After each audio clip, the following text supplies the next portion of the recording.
در پهلوی ما کاسته فروش است که دائم کاسته های شما را میماند و ما گوش میکنیم.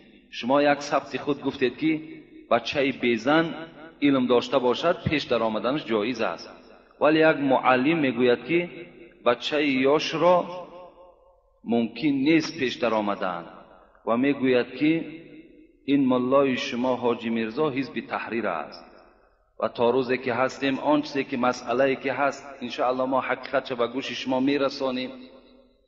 امروز هر کس هر چی میگوید، ما را سلفی هم میگویند، ما را تحریری هم میگویند و دیگر مسئله های زیاد. باور کنین یک چیزهای میشنویم که همش تهمت است. الحمدلله از همه این ما الحمدلله خالی هستیم. ما آن چیزی که هست در آیت های قرآن، آن چیزی که هست در احادیث های پیغمبر خدا، آن چیزی که هست در مسئله هایی که ما و شما میخونیم از مذهب ابو حنیفه، ما همون به سمع شما رسانیده ایستادند. از همه این تهمت ها هستند.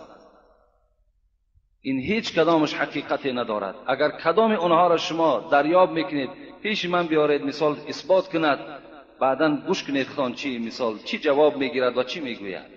دروغ است. و بچه بیزن حق دارد که پیش در آید.